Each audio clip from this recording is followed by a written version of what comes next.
Natamani kufahamu safari ya maisha ya mama, kuanzia umemfahamu mchungaji Neema. Ni yapi ambayo umejifunza kwenye maisha yake? Ni yapi ambayo utayakumbuka katika utumishi na maisha ya kama mama na kama mke? Mchungaji Neema nilimfahamu miaka mingi kwa sababu tunatoka kijiji kimoja, na yeye alikuwa mdogo kidogo kuliko mimi, kwa hiyo kaka zake ndio walikuwa rafiki zangu. Lakini kwa miaka mingi tulipotezana kabisa. Mpaka mwaka 81 tulipoonana chuo kikuu cha Dar es Salaam, na nikaanza kumhoji kama ni kweli ndio wale tulikuwa tunasikia, kwa sababu wazazi wake walikuwa ni watu maarufu, kwa hiyo jina lao tulikuwa tunalifahamu.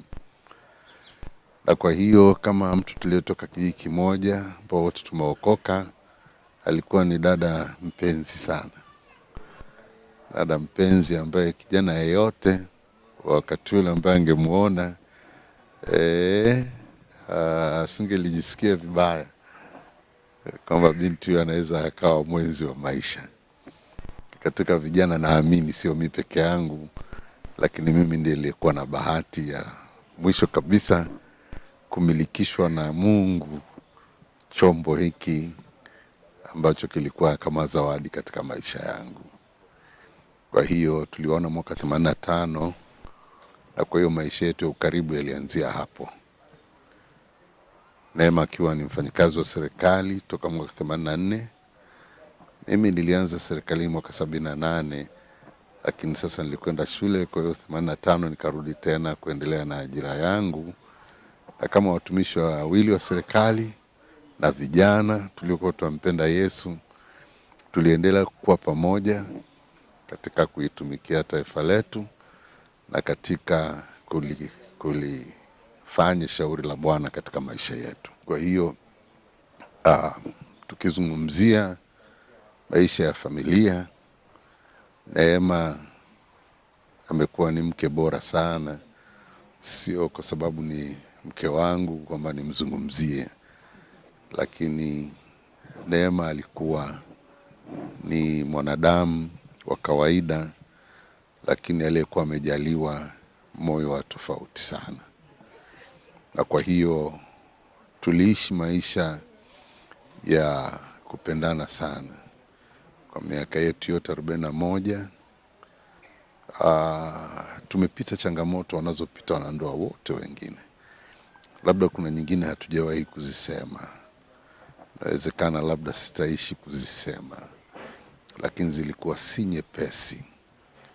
Lakini Neema alikuwa ni mtu muhimu, kwa sababu katika changamoto ngumu ambazo inawezekana yange break mapema, alikuwa ni mwanamke jasiri sana. Na kwa hiyo tuliishi vizuri, tukajaliwa kupata watoto 3, Emmanuel, Samuel na Isai. Emmanuel ndio mtoto wetu mkubwa wa kwanza. Tuliishi naye mwaka 1 na miezi michache, akaumwa na akawa raia wa familia yetu wa kwanza kuandikisha jina mbinguni. Ilikuwa ni ngumu sana kwa sababu tulikuwa na mtoto mmoja tu tuliyempenda sana, alikuwa so charming. Na nakumbuka siku alipolala, manesi walitukimbia wodini kwa sababu walikuwa hawajui huyu mtoto aliyependwa namna hii mpaka baba na mama wamegomea kutoka wodini kwa mwezi mmoja, itatokea nini. Lakini kwa kweli Ima alipolala, nimwambia mke wangu, tukamshukuru Mungu kitandani na hatukulia. Tuliondoka na tukayakubali mapenzi ya Mungu kama yalivyo. Kwa Neema kama mwanamke, hata mimi mwenyewe ilinishangaza, lakini ndio iliyokuwa alama ya maisha yetu yote tulioishi. Katika hali zote alikuwa ni mwanamke jasiri, lakini mwenye upendo wa kweli kabisa, kwa sababu akiwa na jambo anasema kwa mtu yoyote, na akiwa amefurahi utamjua. Lakini Neema alikuwa hawezi kukuhesabia baya. Kama leo umekosea au umemuudhi kitu fulani afu kapata shida, atakusaidia hapo hapo. Ndio aliyokuwa maisha yake. na neema yake ilikuwa ni kuwa na jicho la kuona wenye mahitaji. Kwa Neema anaweza kuambia tu yule binti ana shida, na akimuita ni kweli ana shida, na atamsaidia hata kama ni pesa zake za mwisho, na uwezo ukajua kwamba ametoa hela yake ya mwisho na hata kaa akumbuke.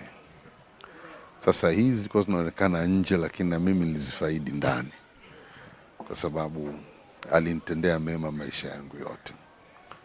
Aliwatendea watoto wetu mema maisha yao yote, na niseme kwa sehemu ndio jambo ambalo linatupa ujasiri wa kumshukuru Mungu, kwamba kama Mungu alitupa neema na faraja wa mpendwa huyu kwa miaka yote tulioishi naye, hatutamtendea Mungu haki leo tukilalamika. Kwa mimi, watoto wangu, wajukuu zangu, na labda jukuu mkubwa kwa sababu ndiye anayeelewa nini kilichotokea na alikuwa karibu sana na bibi yake, hatujalia. Tulimshukuru Mungu kwa ajili ya ile tulilopata, na tunatamani kumuona mama yetu akipata farewell inayomstahili. Najua machozi sio rahisi kuyazuia kila wakati, lakini sio yale ya kukata tamaa, huzuni kupita kiasi, hapana. Kwa tunawatia moyo watu wote kwamba Neema alikuwa ni mtu wa watu wengi, na hasa wanawake, lakini Neema amemaliza salama, na tumsindikize kwa tabasamu na shukrani. Neema amefanya kazi serikalini, lakini mwaka 92 alipopata maongozi kwenye kanisa ya kitaifa na alipoanza safari za kwenda vijijini, alikuja akaniambia siwezi kurudi kazini. Shida iliyoko kwa wanawake ni kubwa sana. Na kwa hiyo Neema akaanza project ambayo hakuiacha mpaka mwisho. Watu wengi hawaelewi, mimi naelewa. Neema alikuwa anafanya kazi kwa ajili ya watu, akifuga ng'ombe, akifuga nguruwe, akipika maandazi, akiuza maziwa. Ana target ya watu fulani kuweza kuwafikia na kuwahudumia tu kama hivyo. Kwa hiyo niseme ndio iliyokuwa nguvu yake, na ndio maana labda pale kanisani tumepata neema kubwa sana ya kuwa na huduma za upendo zenye nguvu, kwa sababu ukizungumzia watoto wa mitaani,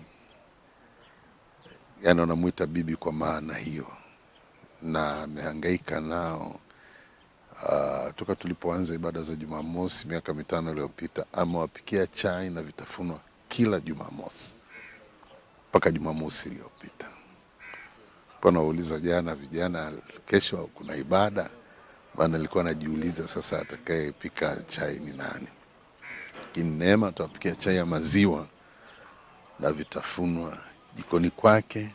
Atachukua boda, atalipa hela ya kupeleka kila kitu kanisani kila Jumamosi. Ukizungumzia hospitali au magereza au ukizungumzia watoto wenye mahitaji maalum, alikuwa anafanya kwa mzigo kabisa, na akishindwa kufanya kitu fulani unamwona anaumia. Kwa hiyo niseme amelitumikia shauri la Bwana na kazi yake amemaliza. Mimi sina deni na Neema kama mume wake. Alifanya kila kitu, na sidhani kama na kwenye huduma alikuwa anafanya ana deni lolote. Amepumzika kwa amani sana. Na kwa hiyo niseme kwa upande wa familia tutamiss, lakini najua hata kwa upande wa kanisa, kwa sababu alikuwa sio tu mtumishi kwenye wanawake, lakini kwa miaka 8-9 iliyopita amekuwa mchungaji, na amekuwa na vijana wa kike na wa kiume aliowapenda sana, na wanajua na watamiss. Lakini katika yote hayo tunasema kwa sababu Bwana alitujalia kutupa neema, Basi sisi wote tumshukuru yeye. Yanayokuja kesho sio juu yetu. Mungu tuliyemwekea tumaini letu ndio Mungu atakayetuvusha. Kama unavyojua, mimi ni mwanaume na kwa hiyo nina mipaka jinsi ninavyodeal na mabinti zangu kabisa, na mipaka iliyo wazi. Kwa hiyo kweli inaniwazisha kwamba Mungu atanipa hekima gani, kwa sababu walimhitaji sana mama yao. Walikuwa wanamkimbilia kila wakati wakiwa na hitaji lolote la kimwili au la kiroho. Sisi tumepewa kanisa la vijana na wengi ni wanafunzi na wengi wanatoka kwenye familia ambazo kwa kweli zina changamoto katika maana hiyo. Kwa hiyo walikuwa wanamhitaji sana. Hata vijana wake wa kiume, lakini angalau wa kiume nipo, wakiniambia mambo yote nitawasikiliza. Lakini nasema Mungu anajua way forward. Lakini hilo nitalimisi. I'm already missing it. Na naombea kweli mabinti zangu kwamba Mungu atufanyie njia, kwa sababu wanahitaji kifua cha kwenda kulia, na kifua kile sasa hivi hakipo. Lakini wajipe moyo, Bwana Yesu bado yupo na ni mwaminifu kila wakati.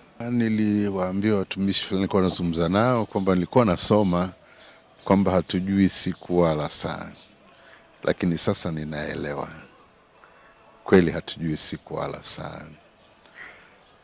Maana ukilala na mtu mkaamka salama na mkafanya shughuli zenu na mnapanga mipango yenu ya mchana, kila mtu kama vile maisha yanaendelea, alafu ghafla mmesimama akuangukie mikononi na hawezi kukujibu kitu chochote na ameondoka.